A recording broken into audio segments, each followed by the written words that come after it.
today I'm going to be making a pull-apart style fresh bread loaf. In this I'm going to have two different flavours. The first flavour is going to be a parmesan and garlic. The second one is going to be tomato paste and cheese, and I'm going to have some dried herbs with both of these.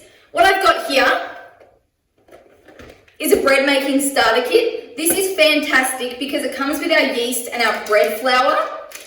Bread flour is really important to use when making bread as opposed to your plain flour, your all-purpose flour or your self-raising flour.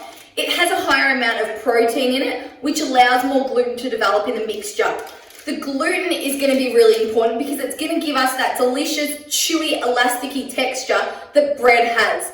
What we're going to do now is we're going to add our bread flour, 2 teaspoons of yeast, and 350 mils of lukewarm water.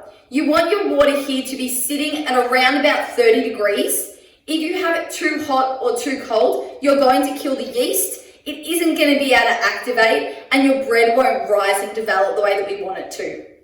So this here is 600 grams of our fresh bread flour.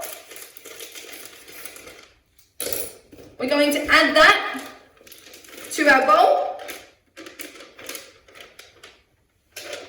We're going to add our 2 teaspoons of yeast, and then we're going to add our 350 mils of lukewarm water.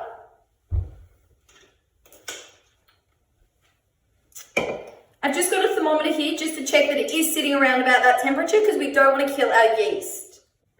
All right, perfect. 30 degrees here.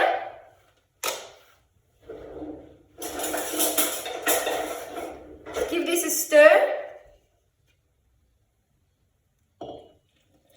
And then we're going to add our lukewarm water here and just stir it in.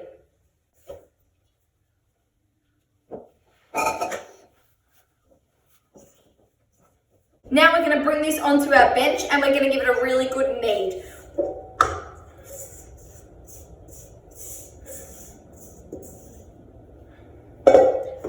We're going to knead this for about 10 minutes. Doing this is going to help us develop the gluten in it. And the gluten is what is going to give us that really good bread consistency.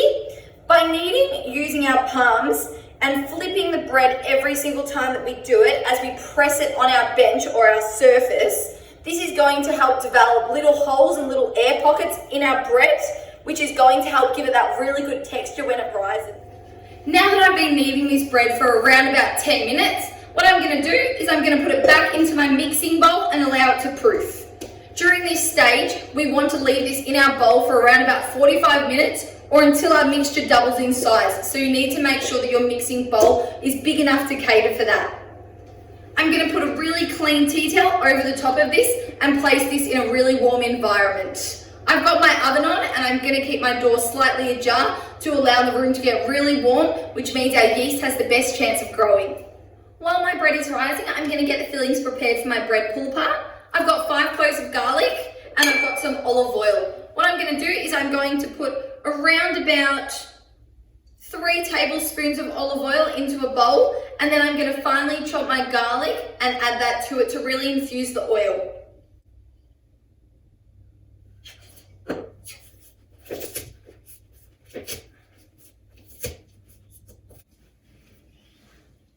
So I've actually just planted garlic in my veggie patch. And I did not realize how long it takes to harvest. So it takes around about 36 weeks just to grow in the soil. And then it also needs to dry out after that. All right, I've got this really, really finely chopped. Now I'm just going to carefully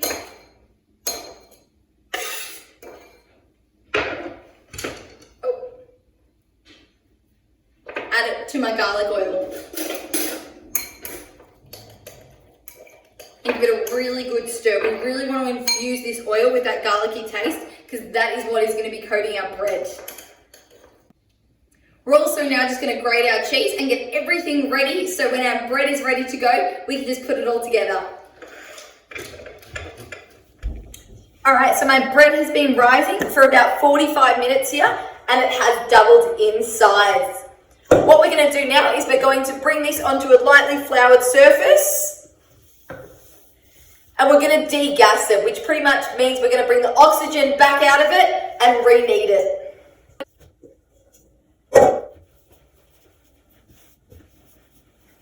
Now that I've degassed my dough, I'm going to divide this into 8 equal sized portions. I'm going to roll them into small circles so I can start to top it with all my fillings that I've got organised earlier.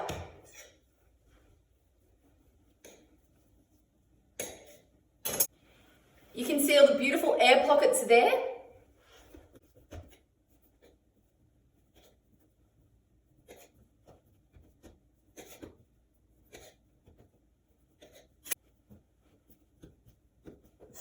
Now that I have all my bread balls ready to go, I'm going to have a plate ready so I can start getting all my fillings coated around our bread ball here.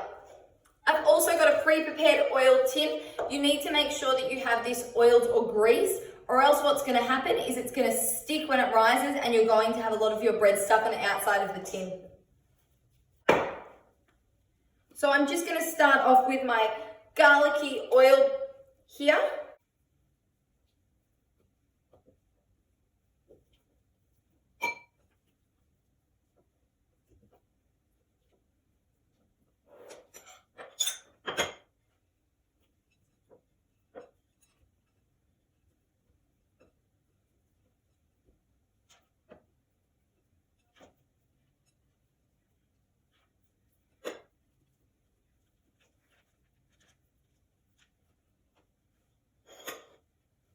And the next one we're going to do is going to be our tomato paste and cheese.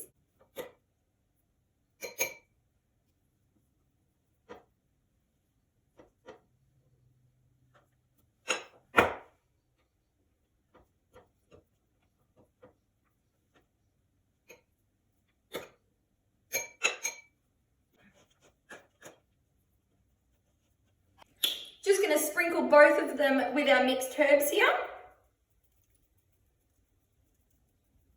Now that we've got all our bread rolls ready to go, we are going to let it rise again so it doubles in size. We want to once again put this in a nice warm place, covered with our tea towel, before we get cooking. Our bread has had its final rise and it has definitely doubled in size here. Now we're going to bake it in our preheated oven, 200 degrees for 25 to 30 minutes or until it's nice and crispy.